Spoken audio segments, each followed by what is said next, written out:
This is the Porsche factory in Zuffenhausen, a small area inside the city of Stuttgart.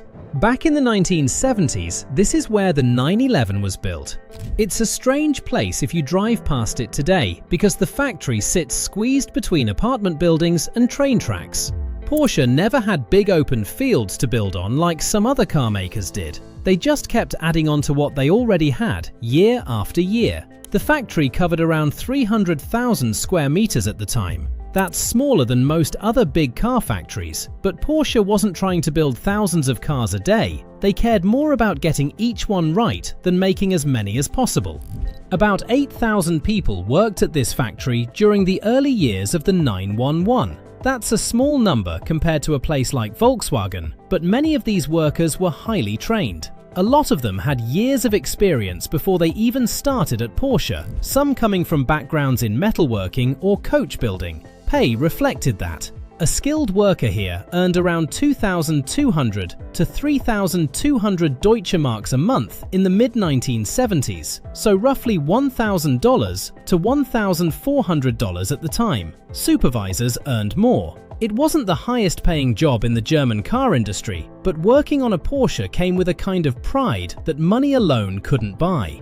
Every car began as flat sheets of steel. Trucks brought them in, and they were stored in a part of the factory that always smelled like oil and metal dust. From there, workers fed the sheets into big presses that stamped out the shape of the car's body. Doors, fenders, roof panels, all pressed into shape in just a few seconds under massive force. Unlike the boxy cars other companies were making at the time, the 911 had a round, curved shape. That made the pressing harder. Getting the curve of the rear just right took machines that had to be adjusted over and over until the shape matched what Porsche's designers had drawn on paper. Once the panels came off the press, workers moved them to the welding area, and this is where the car really started to look like something. A single 911 body needed around 4,500 welds. That's a lot, and there's a good reason for it. The 911 had its engine in the back, which is unusual, and Porsche wanted the car to stay stiff and steady even at high speed. A weak weld wasn't just a small problem, it could make the whole car feel loose on the road, and that wasn't something Porsche was willing to accept, even on regular street cars. Workers checked every weld by hand, running their fingers along the seams to feel for anything uneven. If something didn't feel right, they fixed it on the spot instead of moving on and hoping for the best. There weren't many machines doing this job yet. Robot arms already existed in other factories by the late 1970s, but Porsche didn't build enough cars to justify the cost, and the level of care needed was still easier to get from a trained person than a machine. After the welding was done, the body went through a rust protection process, and Porsche took this seriously for a good reason. Early 911s from the 1960s had a bad habit of rusting, especially around the fenders and the floor. It hurt the brand's name, and people noticed. By the 1970s, Porsche had changed how they did things. Car bodies were dipped into large tanks filled with anti-rust liquid, sometimes more than once, so the fluid could reach tight spaces and hidden gaps where water liked to collect. Some models even got a wax coating added by hand afterward. It wasn't perfect. Plenty of 70s Porsches still rust today, but it was a big step up from before, and it showed a company willing to admit a mistake and actually fix it. From here, the body moved to the paint shop, and this part of the factory looked nothing like a modern one. There were no robot arms moving back and forth inside sealed rooms. Instead, real people stood next to the car with spray guns, moving in smooth motions they had done thousands of times before. Porsche offered a wide range of colors back then, from simple silver and white to bright oranges, greens and blues that collectors still love today. These weren't just paint choices, they became part of what made the car feel special.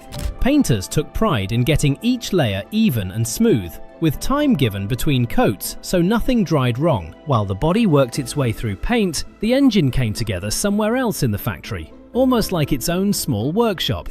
This mattered a lot for the 911 because it used a flat six engine cooled by air instead of water, mounted in the back of the car.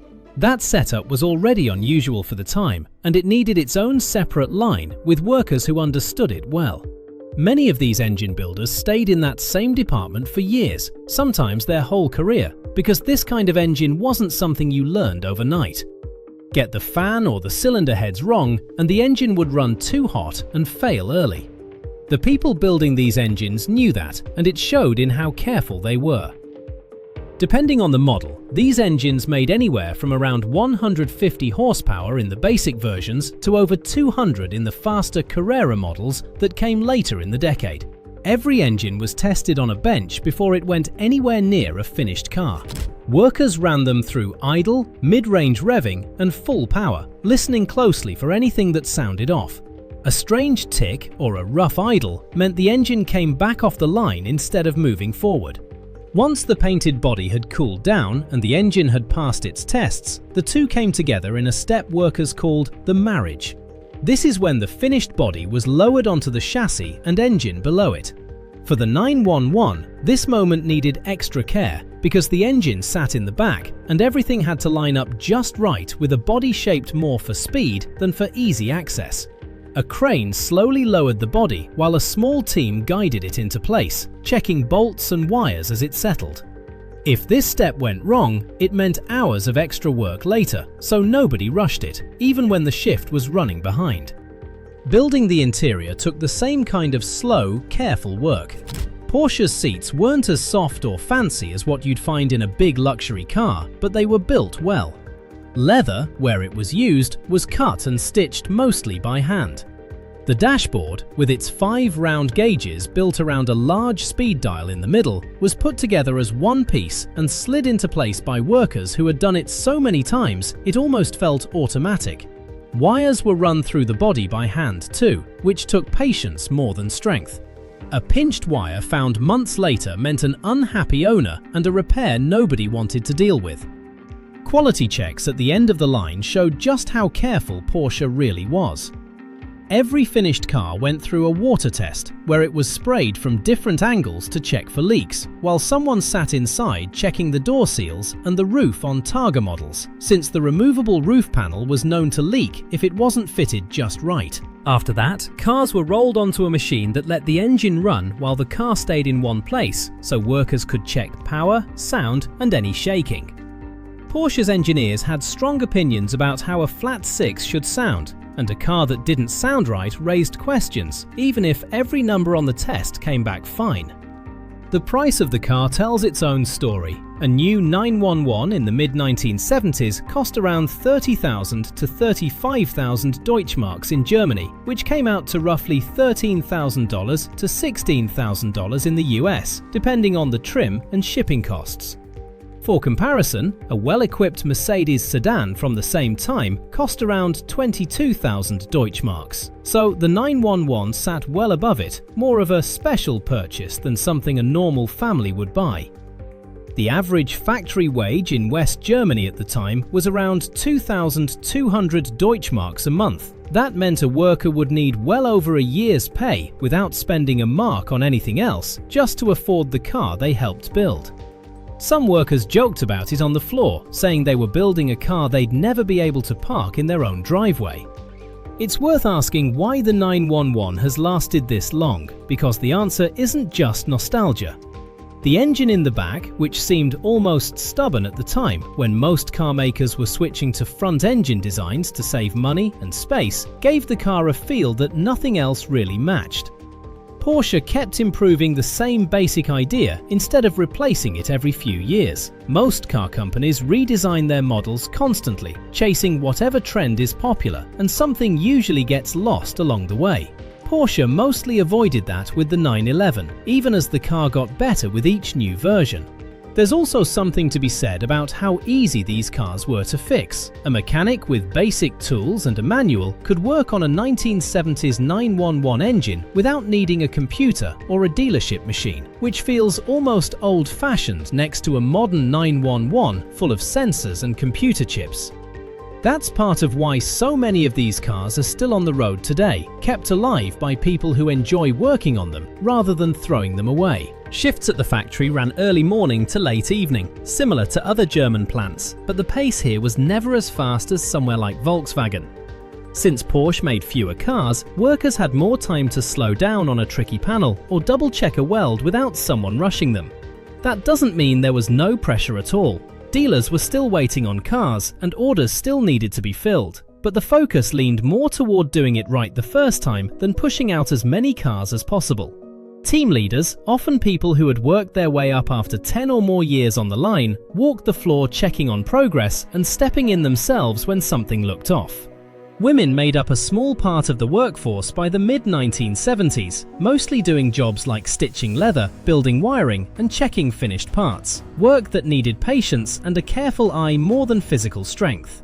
It wasn't close to an equal split, maybe 1 in 10 workers at most, but it was more than a decade earlier, when the factory floor had been almost entirely men. Heavier jobs like pressing and welding stayed mostly in male hands, which matched how most car factories worked at the time. Racing played a bigger role in the factory than people might expect. Porsche was chasing wins at Le Mans and in rally racing throughout the decade, and things learned on the track often made it into road cars within a year or two. Better cooling, stronger frames, improved brakes, these changes moved from race cars to street cars faster than most companies managed. The Carrera RS models built in the middle of the decade came directly from this, built in just enough numbers to qualify for racing while still being sold as regular cars. Workers building these limited cars often took even more care than usual, and it wasn't unusual for people on break to walk over just to see one getting its final check. Back then, buyers could choose between a few different body styles, and each one meant something slightly different on the line. The standard coupe was the simplest to build, with a fixed steel roof and fewer moving parts.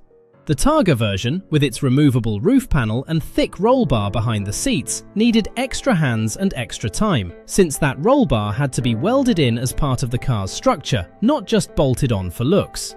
Workers building Targas often joked that the model added an extra hour or two to every build, just from the fitting and sealing work around that roof section. Porsche kept both versions running side by side on the same line, which meant workers had to switch their thinking from one car to the next without slowing down the whole process. Lunch breaks were short, usually around 30 minutes, and most workers ate in a canteen attached to the factory rather than going home. The food was simple German fare, and prices were kept low on purpose, almost like a small benefit on top of the paycheck. Conversations during breaks often turned to whatever car was currently rolling down the line, especially when something unusual showed up, like a specially ordered color or a racing spec model heading out for testing. So what does one of these cars cost today? It depends a lot on condition and which version you're looking at. A rough car that runs but needs paint and interior work can still be found for $25,000 to $40,000, which sounds like a lot until you see what comes next. A clean, well-running example with a good body and interior usually costs between $60,000 and $100,000, and that price has been climbing steadily over the past several years. Rare versions, especially the early Carrera RS models, or cars with their original engine and full paperwork, can sell for well over $200,000, sometimes much more at auction. If you're looking to buy one, Germany is still a good place to start, since many cars never left the country and have full service records from local specialists. Parts of California and Texas are popular too, since the dry weather keeps these cars from rusting the way they do in wetter places. Sites like Bring a Trailer and RM Sotheby's list well-documented cars regularly, and there are Porsche clubs and forums where private sales happen quietly, sometimes for a better price if you're patient. Whatever you end up paying, you're buying something built by people who genuinely cared about getting the small details right, at a time when that kind of care could still be built into a car without pricing everyone out. Would you rather own one of these older 911s, rust spots and all, or take a modern one with none of the quirks? Let us know what you'd pick in the comments.